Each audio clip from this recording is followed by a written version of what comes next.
డబ్బు, అనారోగ్యం, ఉద్యోగం, వ్యాపారం, అప్పులతో బాధపడుతున్నారా? మీకోసమే launch your future programme.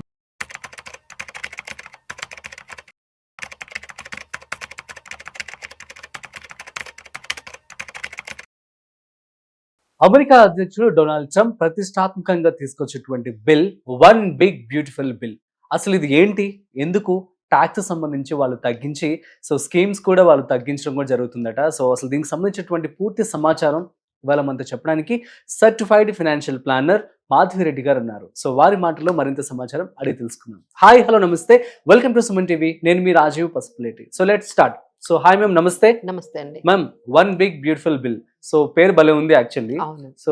America ప్రజలు కూడా చాలా సంతోషంగా ఉన్నారని చెప్పి ఈ కొత్త చట్టం తీసుకొచ్చి అసలు ఏం చేయబోతున్నారు అంటే ఏం చెప్తారు? చాలా రోజులు అది పాస్ అవుతుందా లేదా అన్నది మనకి ఫైనల్ గా అయితే ఈ బిల్ అయితే పాస్ అయిపోయింది. నౌ ఇట్ ఈస్ రియాలిటీ అని చెప్పొచ్చండి. Now the big beautiful bill act అనేది గవర్నమెంట్ పాస్ చేసేసింది. కాంగ్రెస్, అక్కడ ఉన్న కాంగ్రెస్, యుఎస్ కాంగ్రెస్ అనేది పాస్ చేసేసింది.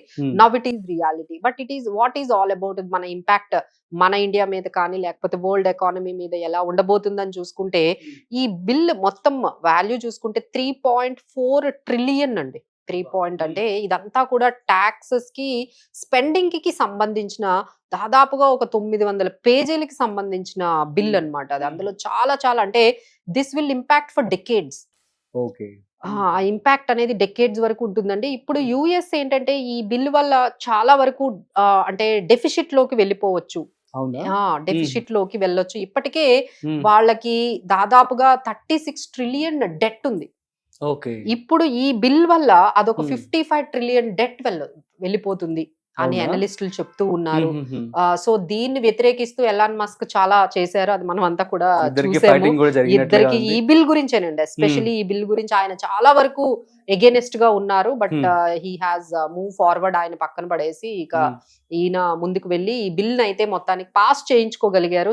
హీజ్ బిగ్గెస్ట్ అచీవ్మెంట్ అని ఆయన వరకు అయితే అది బిగ్గెస్ట్ అచీవ్మెంట్ అనే చెప్పొచ్చండి. What is all about bill? ఆయన చెప్పేది ఏంటంటే అందరికీ ట్యాక్సెస్ అంటే అక్రాస్ ఆల్ ఇన్కమ్స్ ఉన్న వాళ్ళందరికీ చాలా వరకు ట్యాక్సెస్ తగ్గించేశారు. ఈ ట్యాక్సెస్ తగ్గించడం వల్ల డెఫినెట్లీ ఇన్కమ్ అయితే తగ్గిపోతుంది కదండి, గవర్నమెంట్ కి ఇన్కమ్ తగ్గుతుంది, డెఫిసిట్ పెరుగుతుంది అని చెప్తున్నారు. అలానే దానికి ఈక్వలెంట్ గా ఆయన ఏం చేశారంటే ఏదైతే ఫుడ్ ఎయిడ్ గానీ ఇలాంటి స్కీమ్స్ ఏవైతే ఉంటాయో పూర్ పీపుల్ కి కానీ లేకపోతే మెడికల్ సంబంధించిన ఎయిడ్ గానీ ఇలాంటివన్నీ కూడా కొంచెం ఆయన అది కట్ చేశారు ఆయన. ఇది పూర్ పీపుల్ కి కొంచెం ఎగెనెస్ట్ గా ఉంది, రిచ్ పీపుల్ ని ఇంకొంచెం రిచ్ గా చేసేటట్టుగా ఉంది. ఎందుకంటే ఆయన బిజినెస్ మ్యాన్ కదండి. He's always be with positive with business people కే చాలా పాజిటివ్ గా ఉంది ఈ బిల్ అని చెప్పి చాలా వరకు మనకి మిక్స్డ్ వ్యూస్ అయితే దీని మీద వస్తున్నాయి.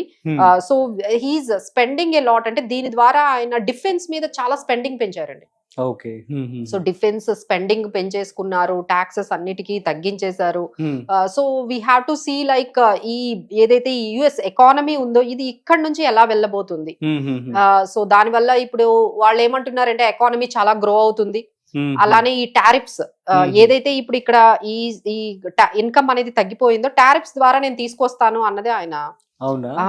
టారిఫ్స్ అందరి ఇప్పటికే చాలా వరకు మేము కలెక్ట్ చేసాము, ఈ టారిఫ్స్ ద్వారా యుఎస్ కి చాలా ఇన్కమ్ ని నేను తీసుకొచ్చాను,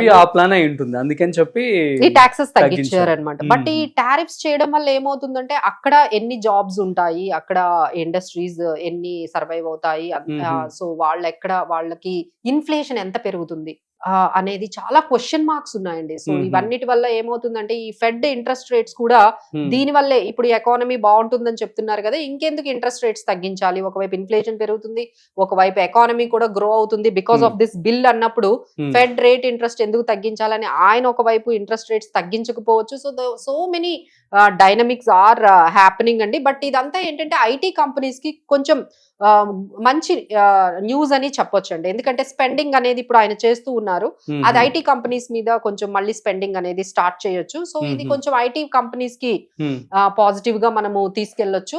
ఈ విధంగా కొంచెం మిక్స్డ్ తో అంటే కొన్ని పాజిటివ్ గా కొంచెం నెగిటివ్ గా వెళ్తోంది. బట్ యుఎస్ ఎకానమీ అంటే దీని ఇంపాక్ట్ చూడాలి అంటే ఈ టారిఫ్స్ ఇంపాక్ట్ ఒకవైపు అయితే ఈ బిల్ ఇంపాక్ట్ ఒకవైపు. ఓకే. సో ఈ రెండు ఇంపాక్ట్ ఎకానమీ మీద ఏ విధంగా ఉంటుంది, ఎకానమీ ఏమైనా ష్రింక్ అవుతుందా, జీడిపి ఎకానమీ, కొంతమంది ఏమో చాలా వరకు ఎకానమీ తగ్గిపోతుంది అంటున్నారు, కొంతమంది బాగానే ఉంటుంది అంటున్నారు. So we have to see practically ఒక 1 quarter ఆగితే మనకు తెలిసిపోతుందండి ఈ టారిఫ్స్ ఇంపాక్ట్ అండ్ ఈ బిల్ ఇంపాక్ట్ ఎలా ఉంటుంది ఈ ఎకానమీ. కానీ ష్రింక్ అయితే మొత్తం అంత గ్లోబల్ ఎకానమీ కూడా స్లో అనేది జరుగుతుంది. దాని ఇంపాక్ట్ మళ్ళీ మన ఇండియన్ మార్కెట్స్ మీద, అన్ని మార్కెట్స్ మీద కూడా, ఎందుకంటే US markets is the largest economy in the world. So అక్కడ ఏమైనా జరిగితే ఇక్కడ మనందరికీ కూడా ఇంపాక్ట్ అవుతుంది. So we need to track this news. ఈ న్యూస్ ని మనం ట్రాక్ చేసుకుంటూ, ఆయన డీల్స్ కూడా అలానే ఉన్నాయండి. అసలు 90 days లో 90 డీల్స్ అని చెప్పారు కానీ ఆయన అనుకున్నట్టుగా జరగలేదు. ఆయన చాలా డీల్స్ అయిపోతాయి అనుకున్నారు ఇప్పటి వరకు. ఒక 2-3 countries తో ఏదో కొంచెం ఆయన యూకేతో అండ్ వియత్నాం తో కంప్లీట్ చేయగలిగారు. అసలు ఇండియాతో కూడా ఇంకా కంప్లీట్ కాలేదు. మనతో కూడా చాలా చాలా ట్రేడ్ డీల్ ఇన్కంప్లీట్ గానే ఉందండి. ఇంకా ఒక డెసిషన్స్ కి అయితే రాలేదు. మనం కూడా కొన్ని అంశాల మీద వాళ్ళతో కంగారు లేకుండా, ఓకే డెడ్ లైన్ ఎక్స్టెండ్ అయినా పర్వాలేదు కానీ we don't want to hurry, we want to take some time. అన్ని కంట్రీస్ కూడా టైం తీసుకుంటున్నాయండి. ఈయన చెప్పిన ప్రతి దానికి ఓకే అనడానికి వాళ్ళు కూడా ఆలోచించుకుంటున్నారు. సో ఇప్పుడు ఆయన ఏదైతే ఈ బిల్ ఈ టారిఫ్స్ తీసుకొచ్చారో అది ఒక స్టాగ్నేట్ అయిపోయింది. ఇప్పుడు ఈ బిల్ తీసుకొచ్చారు, దాని ఇంపాక్ట్ ఎలా ఉంటుందో చూడాలి. సో ఎవ్రీథింగ్ ఈజ్ చేంజింగ్ అండి. బట్ రిజల్ట్ అయితే రావడానికి కొంత టైం అయితే పడుతుంది.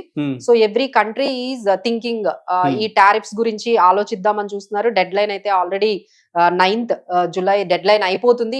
డెడ్ లైన్ తర్వాత ఏం జరుగుతుందా ఆయన కొంచెం క్వశ్చన్ మార్క్ అండి. సో అందరికీ కూడా ఇక మీరు టారిఫ్స్ అంటే మినిమం ఒక 10-20% వరకు టారిఫ్స్ వేసేస్తున్నారండి. సో దానివల్ల ఎవరైతే ఇక్కడ నుంచి ఎక్స్పోర్ట్స్ చేస్తున్నారో యుఎస్ కి, that is going to be very very costlier వాళ్ళకి. అంటే మీరు ₹1,00,000 ఎక్స్పోర్ట్ చేస్తే మీరు అందులో 20,000 వాళ్ళు ట్యాక్స్ కట్టాలి.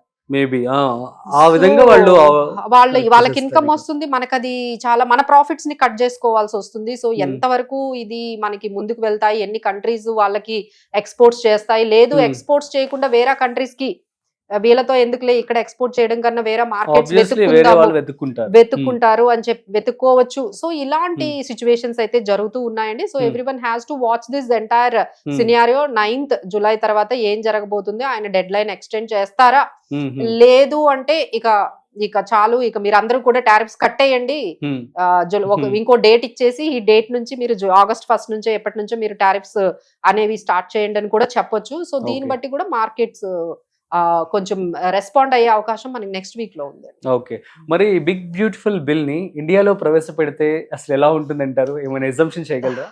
డెఫినెట్లీ అండి. అంటే ఇది ఎట్లా ఉంటుంది అంటే, ఇప్పుడు ఎవరైతే మనం టాక్సెస్ కడుతున్నామో, సో ఈ అమౌంట్ ని ఇన్ఫ్రాస్ట్రక్చర్ కోసం కానీ, లేకపోతే ఇంకేదైనా పాజిటివ్ గా అంటే ప్రొడక్టివ్ గా కొంతమందికి జాబ్స్ క్రియేట్ చేయడంలో, జీడిపిని ఎకానమీని గ్రోత్ లో పెడితే బాగుంటుందండి. బట్ మనం కడుతున్న టాక్సెస్ ఎక్కడికి వెళ్తున్నాయి?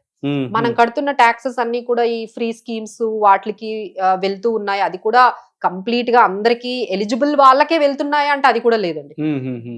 ఎలిజిబుల్ ఎంతవరకు వెళ్తున్నాయి అనేది కూడా మనకి పెద్దగా ట్రాక్ లేదు. సో మన మనీ అంతా ఇప్పటికీ మనం అనుకుంటూ ఉంటాం, మేము రోజు అనుకుంటూ ఉంటామండి. అంటే ఇన్ని ట్యాక్సులు కట్టి ఒక 20 లక్షలు ట్యాక్స్ కట్టి ఒక ఇల్లు కొనుక్కుంటే దాని ముందు రోడ్డు కూడా బాగుండదు. సో రోజు మనం చూస్తున్నాం కదండి, చిన్న వర్షం పడగానే అరే ఇన్ని ట్యాక్సులు కడుతున్నాం కదా, మనకు మంచి ఫెసిలిటీస్ కూడా గవర్నమెంట్ ఇవ్వలేకపోతుంది. అసలు ఇలాంటి సిటీస్ లోనే ఇలాంటి పరిస్థితి అయితే ఇక మామూలు గ్రామాల్లో ఎలా ఉంటుందండి? మెట్రోస్ లోనే, హైదరాబాద్ లోనే ఈ పరిస్థితి ఉంటుంది. మనం ఎక్కడికి వెళ్తున్నా స్టాగ్నేషన్స్ అవి ఇవి, అసలు రోడ్స్ అవి బాగుండవు. సో మనం ట్యాక్స్ కడుతున్నప్పుడల్లా ఆ పెయిన్ అయితే వస్తుందండి. సో ఆయన కొంచెం డిఫరెంట్ గా ఆలోచించారు. ఆయన ఏం చేశారంటే స్కీమ్స్ ని తగ్గించేశారు. తగ్గించేసి ట్యాక్సెస్ ని కూడా వాళ్ళు కొంచెం ఇంత వీళ్ళని పెనలైజ్ చేయకూడదు. సో మీ దగ్గర ఎప్పుడైతే ఎక్కువ అమౌంట్ ఉందో, ట్యాక్సెస్ తగ్గాయి అనుకోండి, you will have more lot of amount. ఈ స్పెండ్ చేయడంలో మీకున్న అమౌంట్ ని ఐదర్ మీరు సేవ్ చేసుకుంటారు, ఒక ఇల్లు కొనుక్కుంటారు, లేకపోతే ట్యాక్సెస్ ఎప్పుడైతే తగ్గాయో మీరు ఏమైనా కొనుక్కుంటే అది కూడా ఎకానమీని స్పెండింగ్ లోకి తీసుకెళ్తుంది. సో ఎకానమీలో కొంచెం పాజిటివిటీ అనేది వస్తుంది. సో ఇది ఆల్రెడీ మన దగ్గర మొన్న మన ట్యాక్స్ లో 12 లక్షల వరకు మనకి ఎగ్జంప్షన్, అదే అంశం మనకు కూడా జరిగిందండి. So she did it. Finance minister Nirmala 12 లక్షల సీతారామన్ వరకు గారు. మీరెవరు ట్యాక్స్లు కట్టొద్దు, ఉన్న Hmm. అమౌంట్ ని బాగా ఖర్చు పెట్టండి, ఖర్చు పెట్టి ఎకానమీని నెక్స్ట్ లెవెల్ కి తీసుకెళ్ళండి. బట్ ఏదైతే ట్యాక్సెస్ ఇంతవరకు ఈ GST లో అయితే చాలా ఉన్నాయండి. ఇప్పటికీ కూడా మనం 18% GST ద్వారా అసలు 18% అసలు వరల్డ్ లోనే హైయెస్ట్ GST రేట్స్ మనది. మన Hmm. దగ్గరే ఉన్నాయి. So Hmm. ఇప్పుడు అది కూడా స్టార్ట్ చేశారు. Hmm. ఇప్పుడు అందరూ కూడా కంప్లైంట్ చేస్తున్నారు GST చాలా డబుల్ స్టేట్ ఎక్కువైందని. ఒకటి మళ్ళీ SGST CGST అవునండి, రెండు. అవును. సో దీని వల్ల ఏమవుతుందంటే ఇప్పుడు ఈ GST కౌన్సిల్ లో Hmm. చాలా వరకు ప్రైజెస్ తగ్గొచ్చండి. లైక్ మనకి ఎయిర్ కూలర్స్ గానీ, ఐరన్ Oh. బాక్సెస్ గానీ, ఇలా మిడిల్ క్లాస్ వాడేవన్నిటి మీద కూడా మేము 5% చేసేస్తాము అంటున్నారు. Hmm. ఎందుకంటే స్పెండింగ్ తగ్గిపోయిందండి, ఎవరేం కొంటలేదు అది- బికాస్ ఆఫ్ అదే. ఇన్ఫ్లేషన్ బాగా పెరిగింది కదా. Hmm. సో ఇప్పుడు వాళ్ళు కూడా ఇదే అప్లై చేశారండి, అంటే Hmm. ట్యాక్సెస్ ని తగ్గించాలి అని చెప్పి. Hmm. So let's see, it is always good for the taxpayers. Okay, super ma'am, thank you so much. So guys, అర్థమైంది కదా. సో బిగ్ బ్యూటిఫుల్ బిల్ అనుకుంటే ఏదైనా సాధించేస్తారు ట్రంప్ అని చెప్పి అనే మాటకి నిదర్శనం అనమాట ఈ యొక్క బిల్ అనేది. So that's it. సో మీకు కనుక ఏమైనా డౌట్స్ కనుక ఉన్నట్లయితే, సో మీరు ఫినాన్షియల్ సంబంధించినటువంటి, స్టాక్ మార్కెట్ సంబంధించినటువంటి, సో ఈ డౌట్స్ కూడా క్లారిఫికేషన్ చేయడానికి మీకు మాధవిరెడ్డి గారు అవైలబుల్గా ఉంటారు. సో కింద స్క్రోల్ అవుతున్నటువంటి నెంబర్కి మీరు కాల్ చేసి మీ యొక్క అపాయింట్మెంట్ బుక్ చేసుకొని డౌట్స్ క్లారిఫికేషన్ చేసుకోవచ్చు. That's it. మరొక ఇంట్రెస్టింగ్ కాంటెంట్తో మళ్ళీ కలుద్దాం. అంతవరకు చూస్తూనే ఉండండి Suman TV. This is Rajiv signing of.